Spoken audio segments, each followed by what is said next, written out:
So next question. See, evaluate.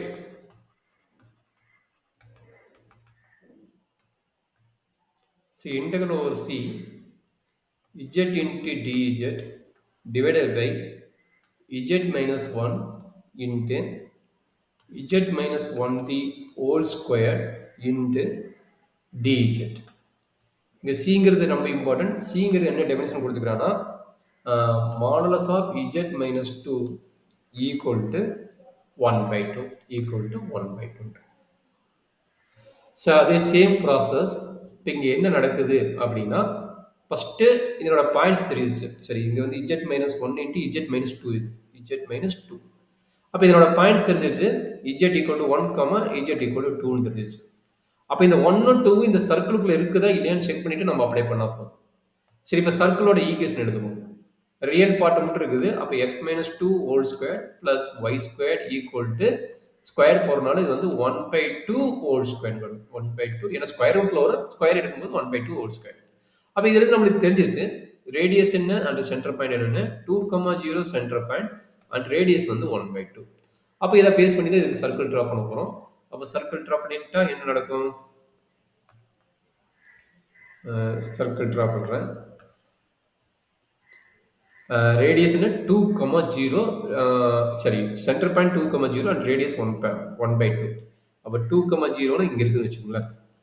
2,0ங்கிற point வந்து நம்மளுக்கு கரெக்டாக இந்த இடத்துல இருக்குது 2,0. அப்போ நம்மளுக்கு வந்து 0.5 தான். அப்போ இது வந்து இது 2.5, இது வந்து 1.5, இது வந்து 2.5, இது வந்து 1.5. அப்போ நம்ம சர்க்கிள் என்னாவும் ரேடியஸ் வந்து 0.5னால இங்கே மேலே போகும்போது என்னாவும் இது வந்து I/2, இங்கே வந்து கீழே வரும்போது -I/2. 0.5 தான் நம்ம ரேடியஸ். அப்போ இதை வச்சு நம்ம சர்க்கிள் ட்ரா பண்ண போகிறோம்.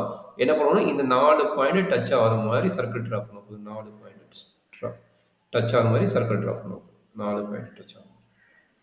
சரி, இப்போ நம்மளுடைய பாயிண்ட் என்ன? இங்கே இருக்கிற டினாமினேட்டர் பாயிண்ட் என்ன? Z equal to 1 and Z equal to 2.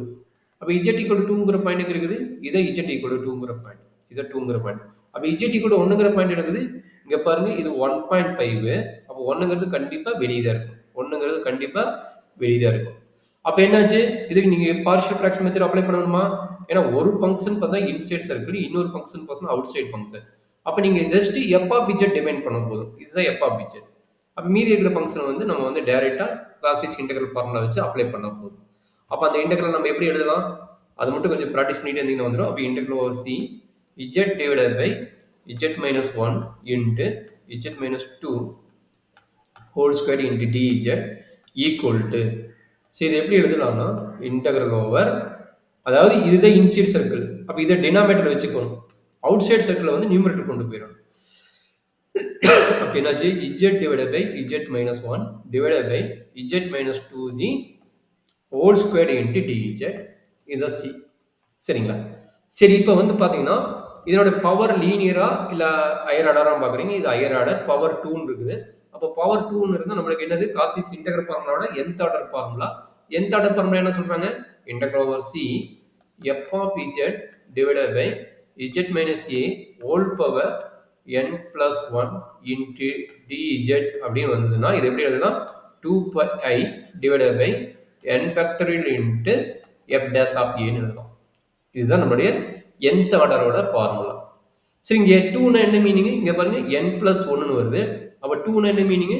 n plus 1 equal to 2. அப்போ என்னோட வேல்யூ என்னது? 1. என்னோட வேல்யூ என்னது? 1.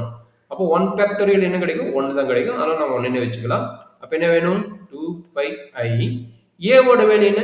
ஏங்கிறது இதுதான், இந்த 2ன்னு வருது பார்த்து, இதுதான் ஏ. அப்போ இதுதான் ஏவோட வேல்யூ, ஏ ஈக்குவல் டு 2. அப்போ இது எப்படி எழுதணும்னா எஃப் டேஷ் ஆஃப், எஃப் டேஷ்ங்கிறது யாரு? இதுதான் வந்து எஃப் ஆஃப் இஜெட்.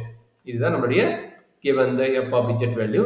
அப்போ அதனுடைய derivative z divided by z minus 1 whole dash at z equal to எவ்வளவு? 2ங்கிற பாயிண்ட், at z equal to 2ங்கிற பாயிண்ட்.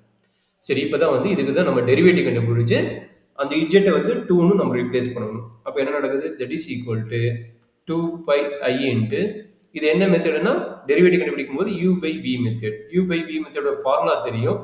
என்ன formula? u dash v minus u v dash divided by v square. இதுதான் formula at z equal to 2.